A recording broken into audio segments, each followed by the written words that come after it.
ओम शांति। 24 नवंबर। बाबा याद दिला रहे हैं, तुम बाप के पास आए हो, तुम्हारी तकदीर जग गई है। अब तुम तकदीर को श्रेष्ठ बनाने के लिए आए हो। विश्व महाराजन बनने की तकदीर बनाने आए हो। ये तकदीर बनती है इस श्रेष्ठ पढ़ाई से, पवित्र बनने से, देही अभिमानी बनने से, श्रेष्ठ कर्म करने से। अब तुम प्रैक्टिकल में पुरुषार्थ करके अपनी तकदीर को महान बना रहे हो। मैं आया हूँ, मैं तुम्हारा बाप भी हूँ, टीचर भी हूँ, सदगुरु भी हूँ। संसार में और कोई ये कह नहीं सकता, ब्रह्मा भी नहीं कह सकते।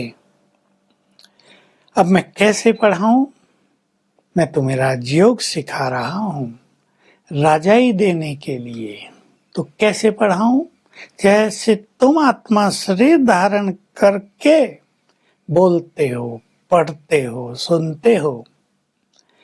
मैं तो शरीर धारण नहीं करता, लेकिन ये ब्रह्मा की आत्मा अपनी भ्रकुटी में बैठी है। मैं इनके पास आकर बैठ जाता हूँ और तुम्हें ज्ञान देता हूँ। तुम्हें बताता हूँ तुम देवी देवता थे, तुम ग्रस्त पवित्र ग्रस्त में रहते थे। सब कुछ पवित्र था, वहां अथाह सुख शांति थी, किसी की अकाले मृत्यु नहीं होती थी, वहां झूठ बोलना नहीं पड़ता था। धंधों में धंधे भी बिल्कुल सतो प्रधान सच्चाई पर चलते थे। झूठ मनुष्य तब बोलते हैं जब बहुत धन कमाने की लालच होती है। तुम्हारे पास वहां अथाह वैभव थे, अनाज की तो कीमत ही नहीं होती थी, सोने हीरो के महल थे। तुम निर्विघ्न रूप से विश्व पर राज करते थे, सब कुछ भरपूर था। पुण्य आत्मा थे तुम, पवित्र थे, ग्रस्त जीवन पवित्र था। द्वापर से अपवित्र ग्रस्त बन गया है। तुम सीढ़ी नीचे उतरते आए, जब पवित्र थे तो संपूर्ण थे, फिर थोड़े थोड़े अपवित्र बने तो थोड़ी थोड़ी सीढ़ी नीचे उतरते आए हो। अब मैं तुम्हें फिर से मनुष्य से देवता बनाने के लिए आ गया हूँ। तुम्हें घर भी ले चलना है मुझे। इस भंबोर को, इस कलयुगी पतित दुनिया को तो आग लग जाने वाली है। महाभारत लड़ाई शास्त्रों में भी गाई हुई है। कौरव थे, पांडव थे, यादव थे, दिखा कौरव पांडव एक ही परिवार में तो थे।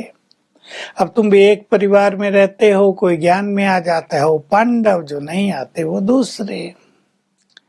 तुमने राजाई के लिए कोई लड़ाई नहीं की, वहां तो यही दिखाया। तुम तो योग बल से राजाई प्राप्त कर लेते हो। तो मैं तुम्हें पढ़ा रहा हूँ, तुम्हें देही अभिमानी बना रहा हूँ, तुम्हें घर ले जाऊंगा पावन बनाकर। बिना पवित्र बने तो कोई परम धाम में जा नहीं सकता। तुम सब चले जाओगे और फिर आ जाओगे सुख धाम में, और जब तुम स्वर्ग में होगे तो वहां और कोई धर्म नहीं होगा। बाकी सभी आत्माएं शांति धाम में चली जाएंगी। बाबा एक बात जो रोज कहते हैं आज फिर कह रहे हैं, तुम भारतवासी ये भूल गए हो कि हम देवी देवता धर्म के हैं।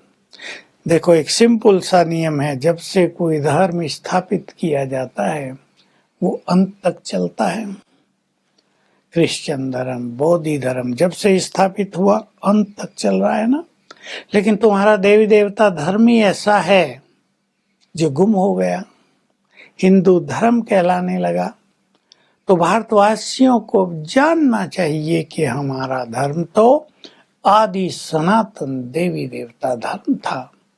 हम सर्वोत्तम देवी देवता थे, बहुत महान थे, बहुत पवित्र थे, कितने गुणवान थे।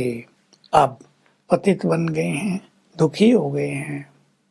तो पतितों को पावन बनाना, सबके विकर्मों को विनाश कराना, सबको सतो प्रधान तमो प्रधान से सतो प्रधान बनाना, ये काम तो एक मेरा ही है। और मैं आ गया हूँ ये अपना कार्य करने के लिए। अब कल्प का अंत है, तो तुम्हें बहुत अच्छा पुरुषार्थ करना है, अपनी तकदीर को बहुत ही ऊंची बना देना है। अगर तुम अच्छा पुरुषार्थ नहीं करोगे तो तुम्हारी तकदीर भी ढीली हो जाएगी, कमजोर हो जाएगी। सतयुग में भी कोई विश्व महाराजन महारानी होते हैं, कोई साहूकार प्रजा, कोई साधारण प्रजा, कोई दास दासी, जैसा जो यहाँ पुरुषार्थ करेगा वैसा ही उसको पद मिल जाएगा। तुम तो अब सच्ची सत्यनारायण की कथा सुन रहे हो। भक्ति में भी पूर्णमासी के दिन सत्यनारायण की कथा लोग कराते हैं, लेकिन वहां कथा तो होती नहीं, न उससे कोई सत्यनारायण बनता है। तुम तो अब इस राजयोग की पढ़ाई से नर से नारायण, नारी से श्री लक्ष्मी बन जाते हो। तो तुम्हारी ही ये सच्ची सत्यनारायण की कथा है। अब तुम्हें नशा रहता है कि हम सतयुग में जाकर राज करेंगे, कितना सुख होगा वहां, शरीर भी वहां कभी खराब नहीं होता। 84 जन्म लेते लेते हमारे शरीर भी खराब हो गए, तन भी पुराना तो आत्मा भी पतित बन गई है।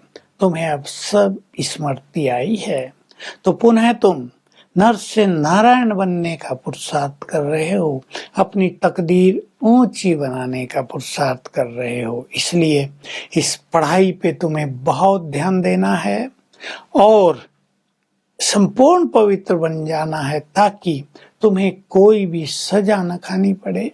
तुम पवित्र बनकर घर चले जाओ। जाएंगे तो सभी, लेकिन बाकी सबको बहुत ज्यादा सजाएं भोगनी पड़ेंगी, कष्ट भोगना पड़ेगा और पद भी बहुत कम हो जाएगा। तो तुम्हें नशा रहना चाहिए।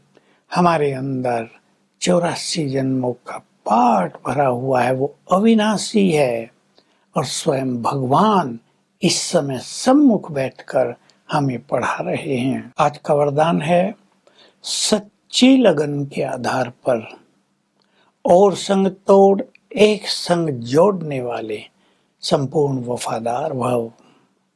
जिनको सच्ची लगन होती है वो अपनी बुद्धि का योग चारों ओर से तोड़ने लगते हैं, केवल एक शिव बाबा से जोड़ने लगते हैं। यही संपूर्ण वफादारी है, क्योंकि अगर लगन नहीं होती तो मन वैभव में, व्यक्तियों में, मानसान की इच्छाओं में भटकता रहता है और तब ये स्थिति बन नहीं पाती कि मेरा तो एक शिव बाबा दूसरा न कोई, और स्थिति अचल अडोल भी नहीं हो पाती। स्लोगन, सत्यता की श्रेष्ठ स्थिति परिस्थितियों में भी श्रेष्ठ संपूर्ण बना देगी। तो आज का हमारा अभ्यास होगा, 5 स्वरूपों का अभ्यास करेंगे, जिसको कहते हैं संपूर्ण स्वदर्शन चक्रधारी बनेंगे। हम राजयोग का अभ्यास कर रहे हैं और अब नर से नारायण बनने वाले। हमें आज नशा रखना है कि हम इस पढ़ाई से भविष्य में जाकर विश्व पर राज करेंगे, स्वर्ग पर राज करेंगे, और हर घंटे में अपने 5 स्वरूपों का अभ्यास करना है। Om Shanti. To watch Peace of Mind channel videos on YouTube, subscribe us on youtube.com/tvpeaceofmind. Just a click for a peaceful life.